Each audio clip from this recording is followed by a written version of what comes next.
Hello ভাই বোনেরা, আজকে তো বুধবার, তো বুধবারের খাওয়া দাওয়া দেখো। এই যে ভাত সব বাড়া হয়ে গেছে।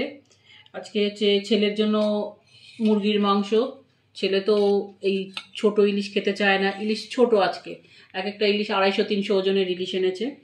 আর ইলিশের তেল, এই জিনিসটা আমার এতটাই প্রিয় যে এটা দিয়ে আমি মানে মানে পুরো ভাতটাই খেয়ে নিতে পারি। তাই এটা প্রায় হচ্ছে, দেখতে পাচ্ছ, ইলিশের তেল। আর আমার আর ওর বাবার জন্য ইলিশ, ইলিশের ঝোল ওই কালো জিরে ফোড়ন দিয়ে। বেগুন নেই, বেগুন থাকলে ভালো হয়, টেস্ট হয় আরও।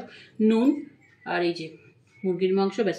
আর ভাই বোনেরা, তোমরা এই যে অনেকে বড় বড় মাছ খায়, কিন্তু আমি কিন্তু ওই ভিডিও তোলার মানে ভিডিওতে বেশি সাবস্ক্রাইবার কি বেশি ভিউ কিংবা বেশি কি বলে লাইক পাওয়ার জন্য কিন্তু বড় বড় মাছ খেতে পারবো না। আমরা যা বাড়িতে খাচ্ছি তাই তোমাদের সামনে আমরা তুলে ধরছি। এটাই আমাদের মানে কি বলবো, সাদাসিধে জীবনযাপন, ঠিক আছে? এর মধ্যে কোনো লুকোচুরির গল্প নেই, কারণ লুকোচুরির দরকার নেই। তো আমি যেটা খাই, যেটা আমরা নিম্ন মধ্যবিত্ত পরিবারে যেরকম, সেটাই আমি তোমাদের সামনে, কোনো এর মধ্যে মিথ্যে নেই।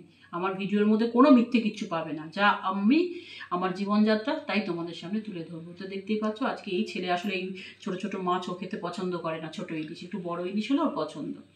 তো আজকের মতন ভিডিওটা, এই খাবারের ভিডিওটা এইটুকুই। দুপুরে রাখছি। ভালো থেকো, সাবধানে থেকো, আমার পাশে থেকো, সাবস্ক্রাইব করে আমাকে এগোতে সাহায্য করো, উৎসাহ দিও। সাবস্ক্রাইবার আমার কিন্তু খুব কম, ভাই বোনেরা, আমি অনেক পিছিয়ে আছি, অনেক পিছিয়ে আছি। পাশে থেকো।